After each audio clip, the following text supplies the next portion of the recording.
Another season is upon us. Freshmen arrive wide-eyed with dreams of future glory, while seniors prepare for their last chance at immortality. There are only a handful of these opportunities in a man's life, a handful of chances to distinguish yourself from the rest.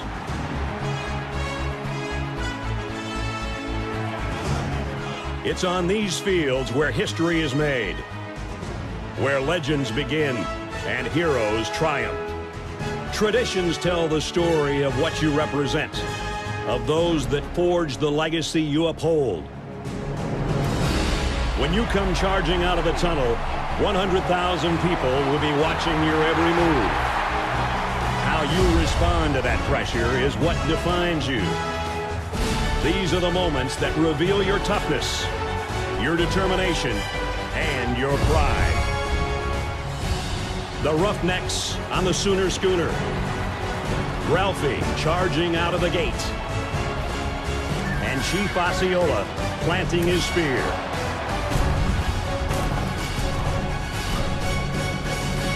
The time has come. Your time is now.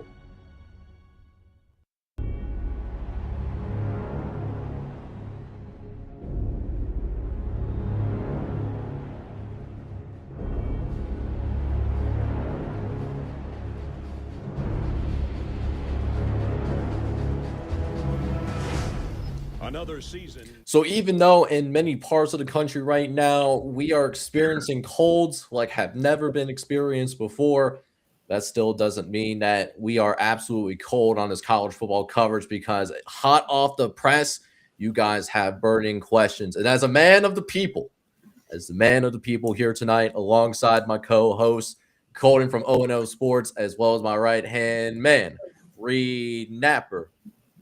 We're here tonight to answer your burning questions as we embrawl ourselves in one of the first days of February, gentlemen, already a month through the year. And welcome to College Football Red Zone, your exclusive home for 7+ hours of commercial-free college football during Saturdays in the fall. Gentlemen, how are we doing tonight? Excellent. I'm in a beautiful sunny beach environment, and it's, y'all might be cold. I'm doing just fine. Yeah, it's a balmy 19 degrees here in Pittsburgh, Pennsylvania. So, I wish I was with Colton. I wish I was on that peninsula. Yeah. You know what? I wish I was on that peninsula as well. At least find myself a little bit closer to the like the Colton After Dark show, evidently. But we have a great show here tonight, answering your guys' burning questions that, as a man of the people, alongside my co-host, we're definitely going to come out here and answer here tonight. But for first and foremost, regardless of where you're watching, whether you're watching on YouTube, Twitch, and Twitter, wherever it is, appreciate you guys coming through and watching the show. And with that being said, gentlemen, you guys ready to jump into this mailbag to see what the people have for us here tonight? Oh, yeah. Yes, sir. So with that being said, let's go ahead and dive into it. The burning questions that you had. We picked 3 questions here tonight that we're going to answer. But with all that being said, just because we didn't get to it this time around does not mean we're not going to answer it in the future. So if you have any questions for a mailbag for future shows, make sure you go ahead, drop that off in the live chat or in the comments if you are watching this after the fact. But with that being said, gentlemen, you guys ready to get into it? Let's do it. All right. Yes, sir. So first question that we have here tonight goes from More College Football. What More College Football asks is, what college football venues have you been to, and what are the top 3 that you would like to get to? So, Colton, as part of that After Dark special, you're warmest out of all of us. You want to kick us off and get started, my guy? Yeah. As for ones that I've been to, 2 of the most elite environments in the South, you've got Clemson Memorial Stadium. And then you've got an underrated venue in the SEC, Williams-Brice Stadium. 2 of the best stadiums in the country, in my opinion. But I've also been to the beautiful Lincoln Memorial Stadium in Nebraska, probably the largest stadium in just, square footage. I couldn't tell you. I couldn't tell you which is bigger actually, but 3 really great environments. I'm trying to think. Technically, I've been to Nissan Stadium, haven't been to Vanderbilt. College football stadiums. I think that's it for college football stadiums. But 3 I would love to get to, obviously. The Big House. That's one. The Rose Bowl. Preferably for a Rose Bowl game and not for a UCLA game because, it's probably a lot better for the former. And then I would say probably Neyland, but it would depend on the game. I mean, obviously Neyland's a great environment by itself, but if you get to go to Neyland for Alabama, 3rd Saturday in October, that's a big one. That is a huge one that I would want to go to for sure. So if we're just doing 3, off the top of my head, those are the biggest 3 that I would want to go to that I have not been to. Yeah, because I know that there's been a really big push from certain aspects of college football media. I know you mentioned about like the Rose Bowl Stadium, not just for like UCLA games. Would you be a proponent of? I've seen the national championship game being moved to the Rose Bowl every year. Would you be supporter of that, or what's on your mind, my guy? Oh yeah, I mean that's one of the best stadiums in the sport. And if you're talking, I understand wanting to have bigger capacities, so you're putting them in these giant NFL stadiums. I get it. But, I mean, it's college. I would prefer if every playoff game was on a home field. I understand bowl environment. They have to lock in the New Year's Six with everything. But Rose Bowl, it's one of the best. It might be the best. To piggyback off that, Josh Pate has said this numerous times in his like reformatted calendar structure. He would put the national championship on New Year's Day every year at the Rose Bowl. Can you imagine one of the greatest national championships of all time, USC and Texas, was the Rose Bowl, Vince Young? Like, what are we talking about? It should be at the Rose Bowl every year. I completely back that. Let's start the petition now, Colton. Let's make up the petition.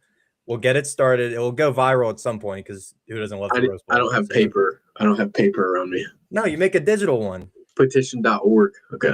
I'm drafting that. You can go ahead, Jake. You can go ahead. I'll draft that up. Listen, Colton, if you need paper, I'll send you a carrier pigeon. We'll get it going. All right. Oh man. For me though, like in terms of like some of the places that I've been to, so I'm more of an up north guy myself. So like a few places that stand out to me.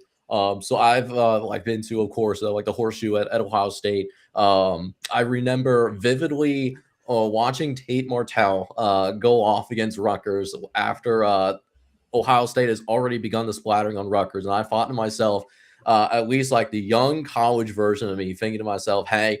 Tate Martell, he's going to be the next big thing.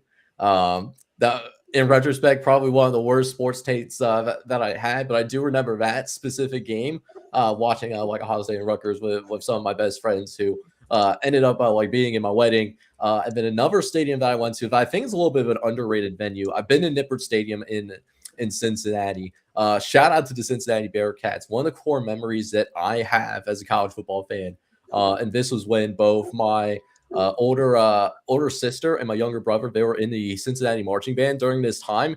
So they hosted the American Conference Championship game. I remember it being a packed house. Houston couldn't really like sell their allotment, so they gave their remaining allotment over to the UC fan base, and we sold out in an instant. So it was like a 90-10 split at Nippert Stadium. And then after that game was over, and this was a really good like Houston team as well, mind you. I think they ended up ranked in the top 25 to end the season. I remember there being a field storming. That was a team with like Desmond Ritter and Sauce Gardner and Jerome Ford. Just one of my favorite teams to generally watch over the course of the year, and saw them punch a tickets and playoff from there. I also remember going to I don't remember Navy Stadium off the top of my head, but going to like Navy's football stadium, going to the military pool to watch Cincinnati and Virginia Tech play. This was my like older sister's like freshman year. Very nice facilities at the Naval Academy, especially for football. Certainly not maybe one of the bigger stadiums that we have even in the G5 or in the G6 that we're starting to emerge into. I mean, don't have a bad thing to say about Navy's football facility. It's extremely nice. Definitely recommend if you have an opportunity to go, definitely go. You probably want to go early in the season. It gets cold up there in Annapolis, Maryland. And then the last place that I remember off the top of my head, Autzen Stadium. I remember going to Autzen Stadium. Didn't go for a football game, but I do remember going for a tour around their facilities when my wife and we went up to Eugene for the the track and field championships here in the United States. This was a pre-qualifier for the Olympics, and we remember while waiting for some of the track events to start, we went over to Autzen Stadium, toured the facilities. Beautiful facility, world-class facility there in Eugene.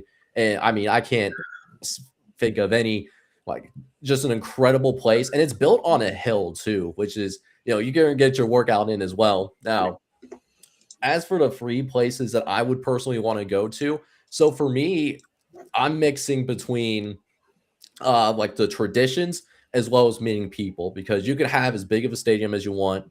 You could have the most fascinating traditions that you want, but at the end of the day, college football is about the people.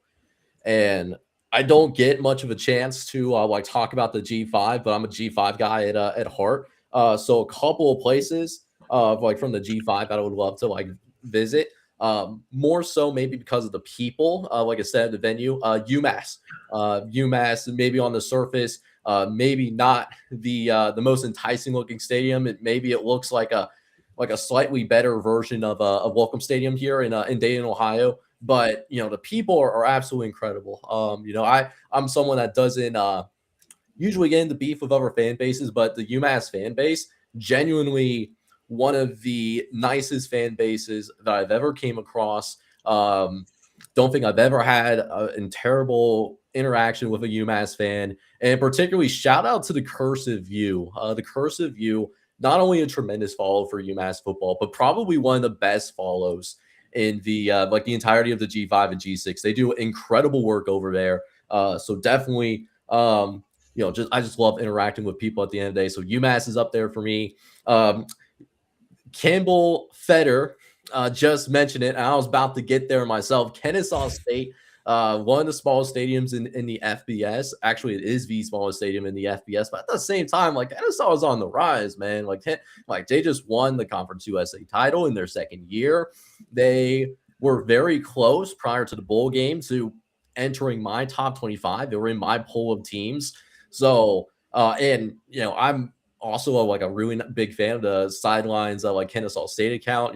Really cool people down there in Kennesaw Stadium. Just a group of people that I definitely want to go down and interact with. Particularly, they got some midweek Conference USA games, on a random Tuesday, Wednesday. Would love to make my way down.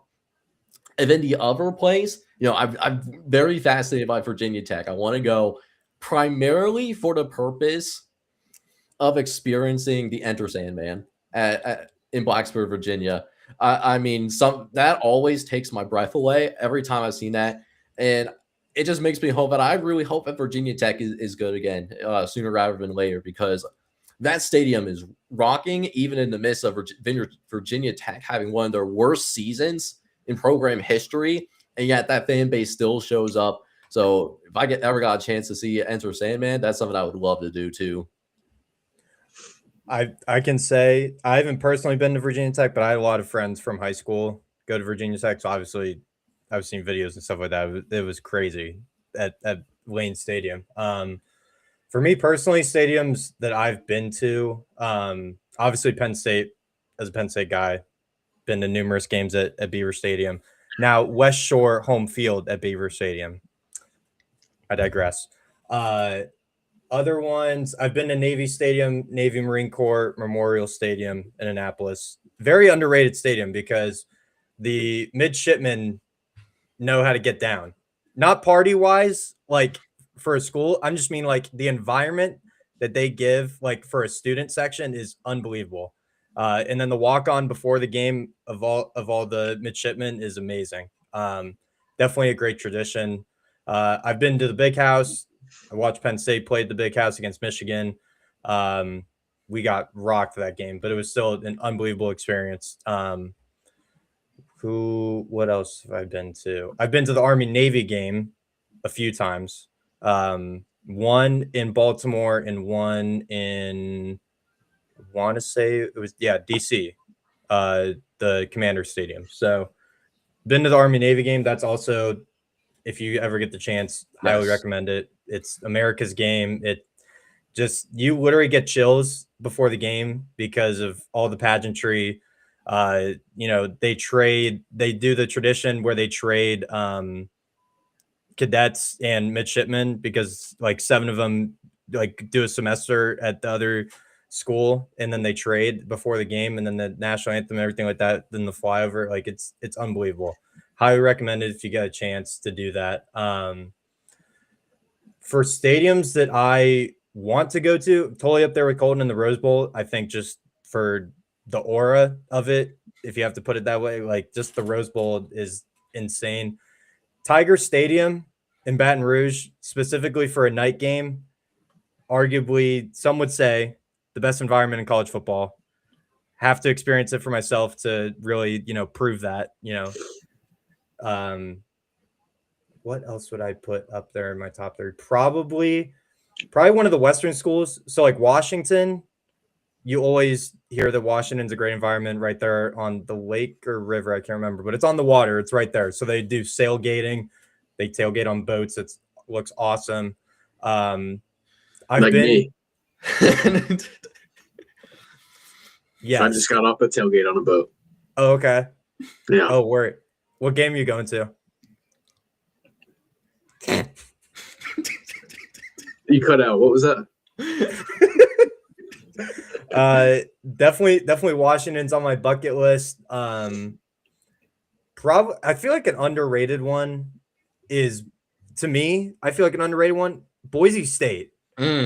Boise State on the blue turf. And Jake loves that as a G5 guy. The blue turf. I gotta see this in person, man.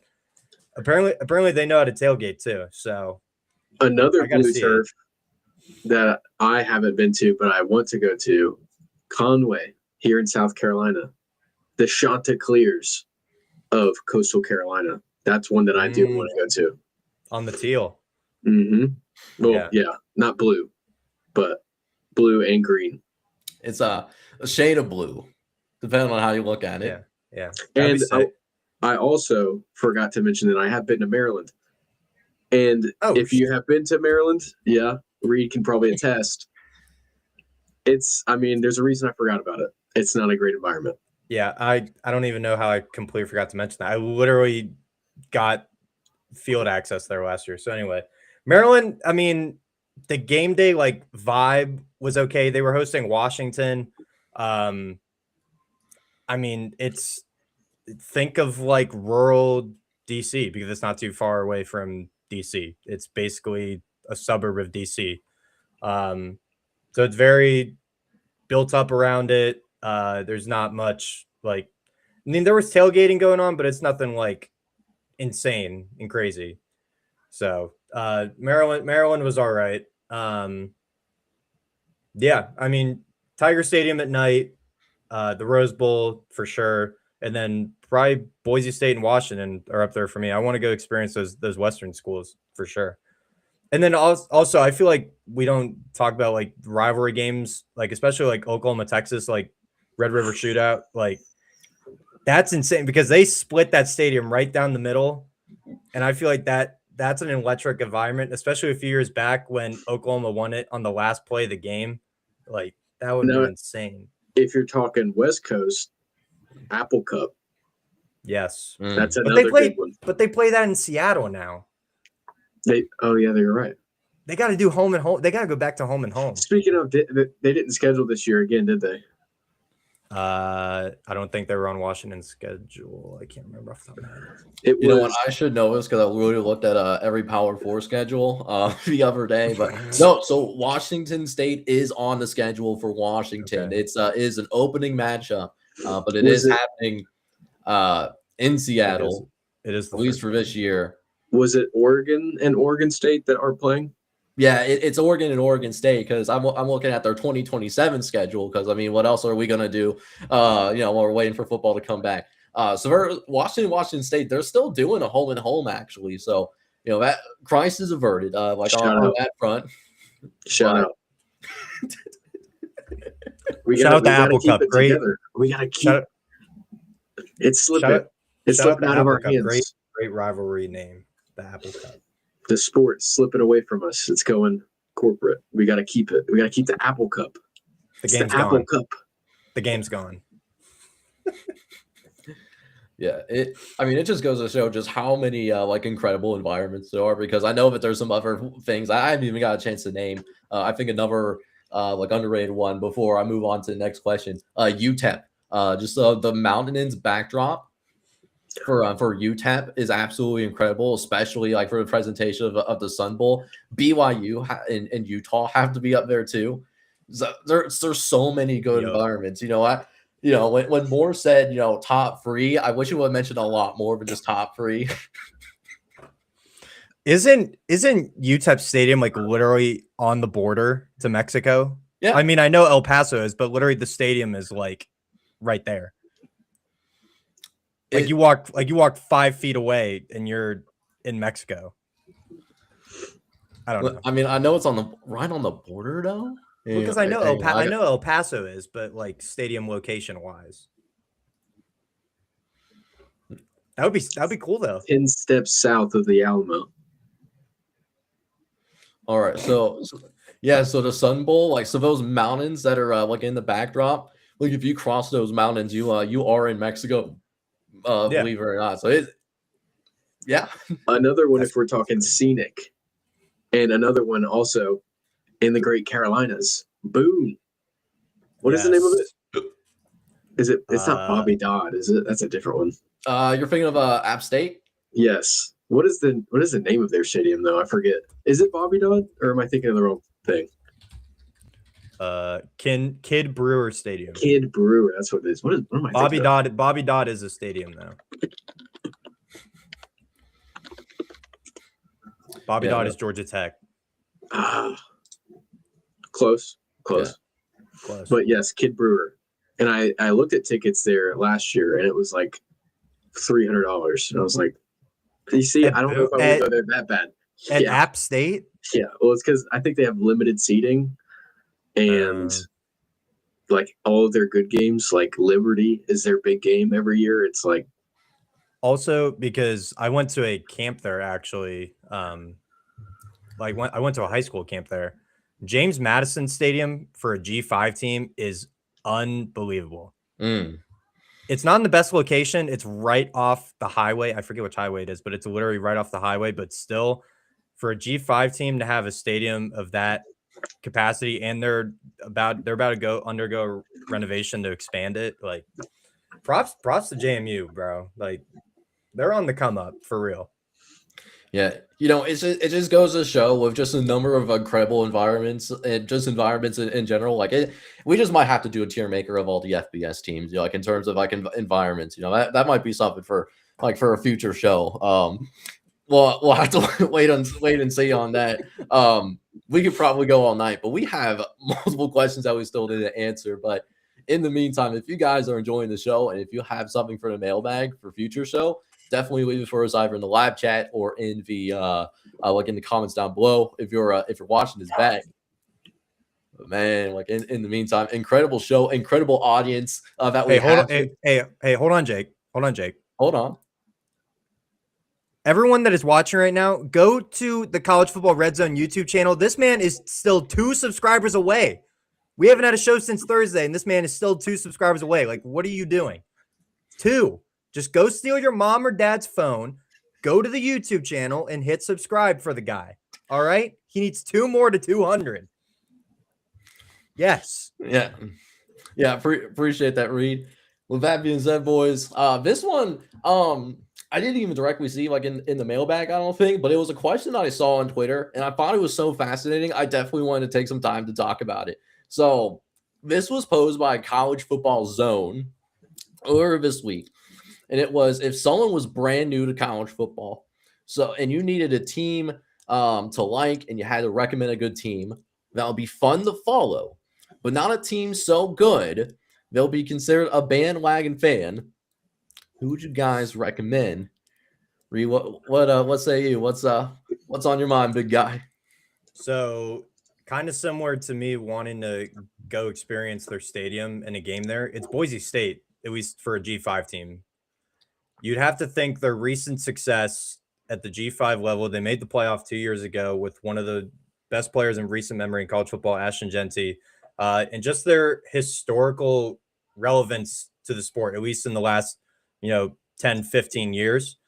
They've been on the rise as a G5 team. They've dominated the G5 ranks for a handful of years now. I personally think that if you were a new fan of college football, just the interest to watch your team play a home game every week on a blue field, let alone like just that by itself would pique my interest. So Boise State is definitely up there for me. Another G5 shout for me that I put down here, it's New Mexico. The Lobos of New Mexico have been on the rise the last 2 years, and I think they are definitely right on the cusp of making a big jump in the G5. And also great color scheme. That cyan jersey they have is sick. So yes, great uniforms at that school. A big thing for me is uniforms. Like you have to be visually appealing. And yeah, that's your head football coach, by the way. That's your head football coach. Very cool. Yes, New Mexico's up there for me. Power 4 wise, I put down SMU. I didn't know what you guys would think about. Shit. Sorry. You took one. You took one of mine. That was mine. Yeah, SMU is on my here. I'll let you keep that one. Just let it. No, let it be. You're good. SMU is on my list solely because when they made the jump to the ACC, they competed in the conference championship in their first season. They won what they win last year? 10 games last year. 9. And Rhett Lashley is one of the best up and coming coaches in the sport. So as long as he is there at SMU, they have great resources, an underrated stadium because Josh Pate went there last year and did a whole behind the scenes there. Underrated environment there at SMU. Also, I'm going to stay in the state of Texas because they've also been on the rise, especially with their fan base making a lot of noise. Texas Tech is on my board. I know they're kind of teetering on just being so they're on the edge of being just so dominant in the Big 12. But I think if you catch them right now, this year is probably your last chance. Joey McGuire is building something special down there in Lubbock, and I think if you were a new fan starting this season, Texas Tech is probably the last team that I would suggest to you. So Boise State, SMU, New Mexico, and who was the last one I said? Texas Tech. Texas Tech. Yeah. All right. So for me, I mean, I have a G5 option and a power conference option myself. So I really struggled with this one because there's just so many good choices, right? Like that, and it goes back to me generally with the exception of a few fan bases. I'm cool with a lot of people. But the two that I settled on, the one that I settled on for the G5, I went with UTSA over in the G5. And so, first of all, I think there is an underrated head coach, and not Rhett Lashley, Jeff Traylor. Very good head coach. He's essentially been in charge of that program since they existed as an entity, because the UTSA football program hasn't been around for very long. And I've had the opportunity to watch UTSA play a handful of times over the years, and they're not the best team. They haven't won the American. There was a couple of times when they were in CUSA that they honestly had the talent to win in the Conference USA, win that conference title, but just couldn't get it done. But they were always an incredibly fun team to watch, very offensive oriented. I'm if a sickness is my weakness, offense is certainly that. The colors are pretty cool. I love the blue and orange that UTSA wears. And for me as well, UTSA is just a type of team where you don't know what you're going to get. You're either going to see them blow out a team, or, if they're going to go out and lay a complete egg. So you truly never know what you're going to get. And it's quintessentially what college football is, the chaos of the regular season. So UTSA was a big one for me. Over on the power conference side of things, this program has been down for the last couple of years, and it's been ruined by some unfortunate events that happened a few years ago back when in the 14 playoff. I actually went with Florida State. Florida State's been down the last couple of years, but for me, not even thinking about the my personal favorite schools, but listening to the the war chant of Florida State, I get chills every single time. It's something that I personally listen to, even outside of college football season. I won't even sit back and deny that. So just because of the war chant itself, I think it's such a cool thing that they do over there that, Florida State has to be a big one for me in terms of the power conference teams as well. For me, I'm going to start with this one. We talked about them earlier.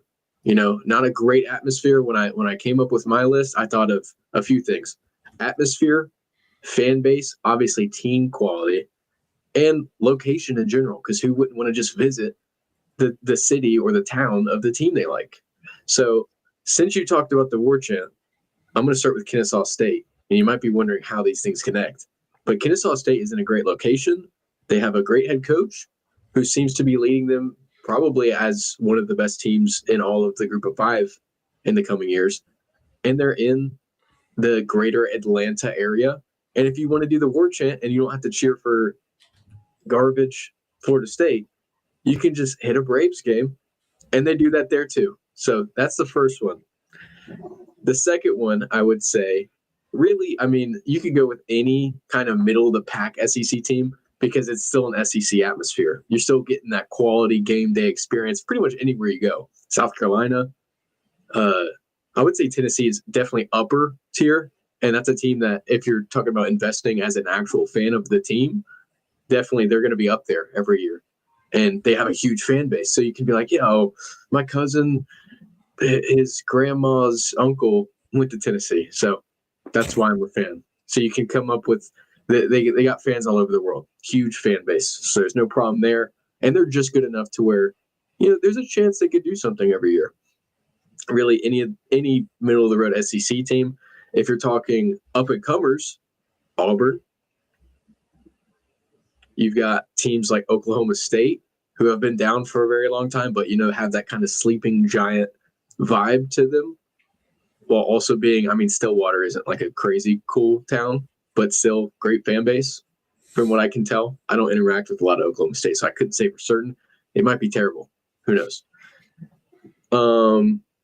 In the ACC, I did go with SMU, so you took that one from me, Reed, and I'm not going to forgive you for that. But there's other teams. Louisville is a great school. It's got a great head coach. They seem like a team in the ACC every year. Probably not the team. Kind of bridesmaid bride type of scenario. Pitt. Reed's favorite team, the Pittsburgh. What just happened? Panthers. Yeah, I thought good. Steelers. It's a good thing you don't remember their mascot. They can't even fill up their own stadium. That's neither here nor there. They're a solid football team under Narduzzi. I thought Steelers, and I immediately knew that was wrong. And then I defaulted. I thought hockey, Florida Panthers. You know what? Never mind. Get out of that warm weather, bro. Yeah, it's the heat. I gotta get inside. Yeah, the biggest one, Missouri. You've got Vanderbilt, who's up and coming. Vanderbilt's kind of, if you like them now, did you like them 2 years ago? Probably not. So it's harder to get away with that one. But there's plenty of SEC teams that are in great atmospheres. Missouri is one I wanted to highlight. Columbia, Missouri on game day. Good atmosphere. Obviously not the top end, but still, you're still getting that middle of the pack. So those are some of the ones I thought of. Now just scrolling through some of them. What are some other ones that I didn't think about? Clemson, but they're a two-time national champion. Nobody really likes Clemson unless you're from the state. So that's kind of harder to get away with if you live in Montana and you're a Clemson fan. there's Duke, but that's a kind of same scenario. Just teams that are improving, that have solid fan bases, like in Indiana 2 years ago. They have these good fan bases that really just don't have anything to cheer for yet. What's up, Reed? One we didn't bring up at all, and I thought one of us were going to say them. Arizona State. Arizona State. I thought you said that. No, I didn't. I sent it in our group chat, but I didn't. Oh, well, I would have stole that from you. You should have texted me, like, steal this one. Sorry. Arizona State is definitely up there. Up and coming coach, up and coming program in general, because they were pretty mediocre before Dillingham got there.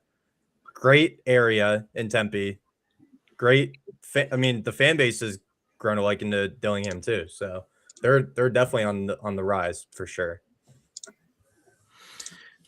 Yeah, absolutely. Colton, I know you touched up on like Oklahoma State, and it's going to be very fascinating to see how Oklahoma State's going to be this year, because I know a lot of their core guys are going to be from North Texas, and while they definitely lit it up, North Texas last year, one of the few teams that didn't even play a single power conference team over the course of the whole year. So I'm actually very curious to see like how that group adjusts to what's going to be a higher like overall level of competition like moving forward as they like get ready for the 2026 campaign, along with like Eric Morris too, who's making his debut year like coaching. Also, Reed talked about him earlier. LSU, if there's ever time to get in, it's now, because they used to be pretty good. Right now, they're probably about to get into that next level. So if you want, or Bama, I feel like Bama's in that case. I feel like Bama's just a hands-off. Like, you have to wait 15 years to see if they suck, and then you can be a fan of Alabama, or else you're just like, dude, no. Alabama was one of those that they have a bandwagon fan base that believes they will win it every year. They kind of remind me of another team who kind of thinks they'll do it every year, but they don't. But that's neither here nor there. Yeah, for sure. So I mean, definitely a lot of like interesting teams to follow, and really like appreciate like everyone sitting down and like watching with us tonight. Whether you're watching on Twitter, whether you're watching on YouTube or Twitch, really appreciate everyone like sitting down and spending your Monday night with us here, man. I really do appreciate it from the bottom of my heart. With that being said, no way. Did it happen? Time out. Refresh, Jake. Huh? You did it. You did it, my friend. No you did it while we were alive. He did it. You did it. Let's go. Bro, let's go. Oh, we got 200. Let's go. We love to see it. Woo! Yeah, it's a very good feeling to hit this milestone. I wasn't sure I was going to be able to get on tonight since we haven't been feeling like the best today, but very glad that I did, and appreciate being able to talk ball with you guys. We do have one more question here tonight, and I definitely want to hop into it. I need to step away afterwards, but these two will definitely keep you company for this final question.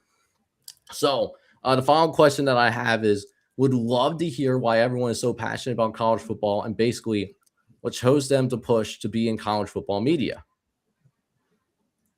Colton? Oh, I'm leading off.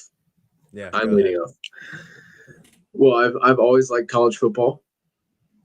I feel like that's true for all of us. We wouldn't be here if we didn't like college football. It's been one of my passions. I would say it was my first love. My girlfriend would take offense to that, but it's really what's been there for me through thick and thin, and mostly thick. No, that doesn't sound right. Through the ups and the downs, mostly downs. That's the correct way to say that. It's just been, one of my favorite things for my whole life. And then when I was in college, we had to do our final senior project. So I decided, you know what, I'm going to try this whole thing out because I'm a communication major in the media realm. And they were like, yeah, go for that. Film a couple episodes of a podcast. It started off as like an hour-long, no video podcast that I turned into kind of like a pseudo YouTube podcast, this and that type of thing with all of my channels at O&O Sports. You see it right there. follow, subscribe on everything, as well as this guy right here. And Jake, he just hit 200. That's huge. That's huge. We love to see that. Sir. But Yes, sir. that's what got me into it. That's been a couple years ago now. And really it's just the passion. It's just the passion of, I want to make something. I used to watch, or I still watch Josh Pate, but I used to watch him heavily in college. Klatt, these types of guys, JD Piquel, they're some of my favorite guys. And it's good to have community with dudes that care as much about something that you do. So I figured, why not give it a shot? I feel like my opinion's good. Sometimes, I mean, sometimes it's arguable, but I feel like I know what I'm talking about. And I try to, yeah. Thank you, Reed. So do you.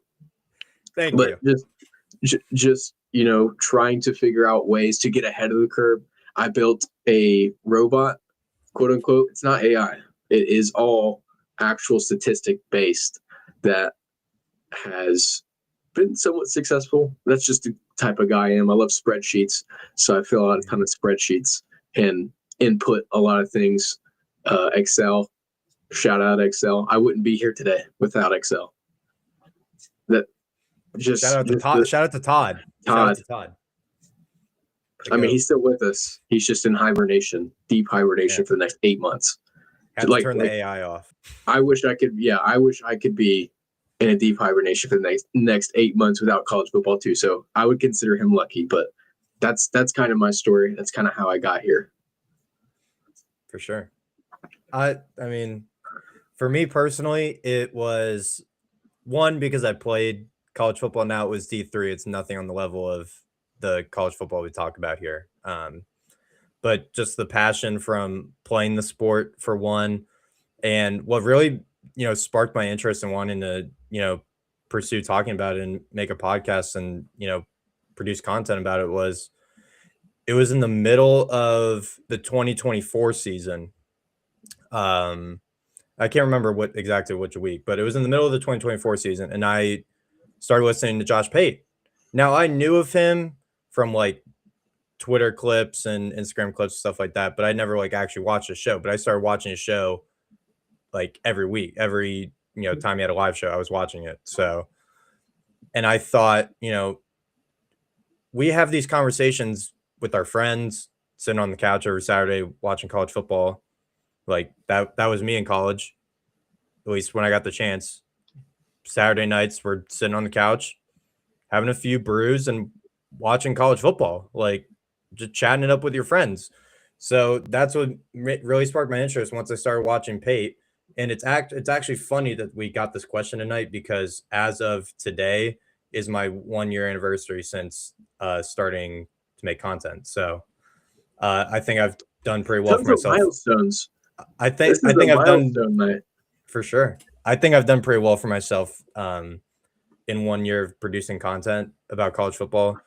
So I think just the spark of, kind of saying F it, really, like what makes me I can do this. It's exactly like you. Like you have an opinion. I have an opinion. We might align on the same opinion. We might disagree. Like what's wrong with producing content about that and having civil discourse about it, for something that we truly love, for the best game, the best sport on the face of the planet. So yeah, I think a lot of it stems from one, my playing days and just being in love with football in general. But two, there's so much more going on in college football than say the NFL. Like there is always something to talk about in college football. Whereas the NFL, as of next Monday, what are you going to talk about for 8 months? Like, well, if you travel on down to the Ono Sports Twitter account, I am working on my top 32 NFL draft big board. So there is that to talk about. But other than that, there's not a ton. Yeah. So, other than, putting out way too early top 25s, top 50 players of the 2025 season, winners and losers of the schedule release. Like, we're just trying to, we're not filling up space. Yeah, we're not trying to fill up space. Like we're still diehards and interested and willing to talk about anything. But again, I feel like a lot of it stems from, at least me personally, those others that have trailblazed, this space of YouTube and podcasting and stuff like that, like Josh Pate, Klatt has a podcast. This man looks rough. This guy just went to war. Yeah. Also, no, sorry, go ahead. Yeah, it's just one of those things where like it's been a rough 12 hours, but the show goes on. We're still we're still hanging in there tough, built different. Also, I don't know. I don't think I can throw stuff up, but Isaiah says, "What's up, fellas? What's up, Isaiah? Hi, Isaiah. My dude. What's up? How are you today? What are your favorite venues that you've been to, Isaiah? Shout out Isaiah. Yeah. Now we just have to wait for him to respond. We don't have to say anything. Yeah. We're just gonna like sit here. Yeah. I'm gonna go ahead and like dim the lights over on my end as we like patiently wait for his answer. No, but like just going back to like the original question of like why wanted to do like college football coverage. So for those of you that are a little bit more familiar with my my content creation story, so this is not my first time like doing YouTube. So I used to have a like a larger like gaming channel called John Jet Gaming. We ended up massing like a few thousand subs, met some great people like during the like the 3 to 4 years that I was doing content in that space. And then a really massive life event happened for me like in real time. So the like the birth of my son was really changed a lot of things for me, right? So I remember being on paternity leave during that time. Was really stressing about like making content for the channel as well as being the best dad that I can be. And I just looked myself in the mirror one day and I thought to myself, hey, this is not sustainable. I can't keep doing this. So I left content creation completely for like a good 2 to 3 months. Like I stopped doing content completely so that I can just focus in on just being the best dad possible and then being the best supporter of my wife as possible, who she is the rock behind College Football Red Zone. You won't see her most likely on the live streams unless she's like coming by and saying something not related to the show. But she is absolutely 100% the reason why this show exists. College Football Red Zone would not be here if I did not have her support. But I still had a creative itch that I still needed scratched. So I remember towards the back end of my paternity leave, what I ended up doing was I ended up like just starting a page, just something as like a hobby, just to give me something to do, some sort of identity that's not just, I'm the dad to my son, or I'm not just the like the husband to my wife, right? I'm not some NPC just trying to get through the day to day, right?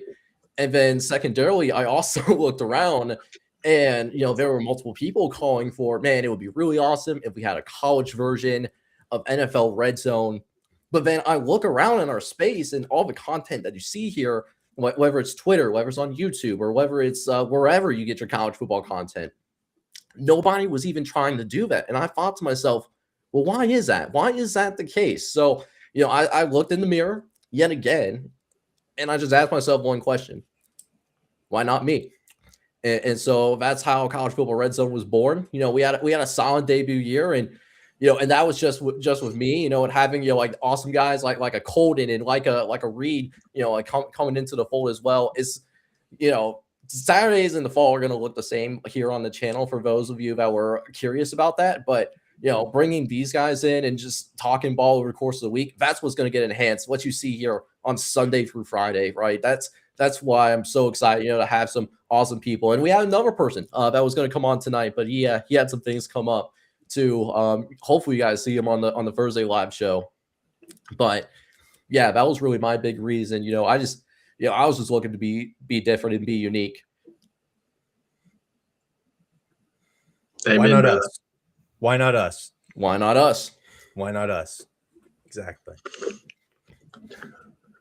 But with that being said, that does conclude the mailbag here tonight, and I really appreciate like everyone coming through for the for the live show tonight.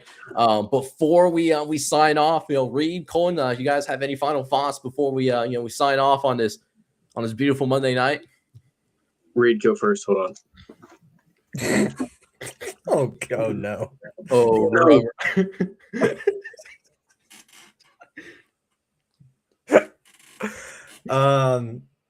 Yeah, I mean, appreciate the questions.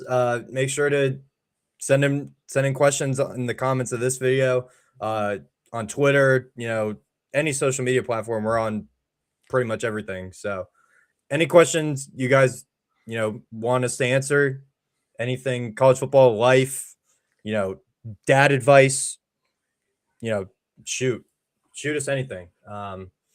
Yeah. Also, stay tuned to my YouTube page, and I don't know about Colton. Maybe we are starting an NCAA Dynasty League. Some of us are going to be streaming it, so stay on the lookout for that. And yeah, appreciate it.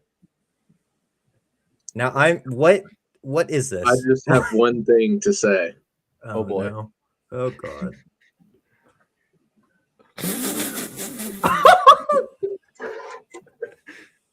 Go Big Red. Absolutely not. Reed, where did you find this guy, bro? Bro, hold on. Oh, brother. Let's go, boys. Let's go. We are. What does that say? How about that? It's state. They printed it wrong. They printed it upside down. No, they didn't. Shout out No Rivals. Not a sponsor, but Yeah. Listen, I don't have any gear right in the vicinity, so I have to go and shout out the the Division 3 alma mater, Bluffton Beavers. Gotta get a Heartland Conference shout out here on the show. I'm always gonna go to bat to the college that not only gave me an opportunity to compete at the college level, but that was also where I met my wife. So I always gotta show them some love whenever I can. That's for sure. But yo, Jake, we gotta ban Campbell from the chat, bro. I can't put up with this kid.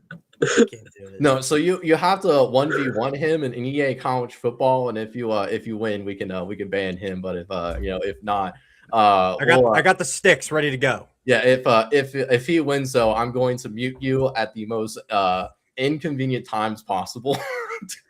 Go ahead. The Wi-Fi is already shoddy as it is. So see, look at that. I mean, Campbell. I like Campbell already. Bluffton over Penn State. Bluffton was around first. The endowment's a little bit smaller, but I might have to switch up the Diet Coke can after the show. I'm not gonna lie. So, might have to go stronger. All right.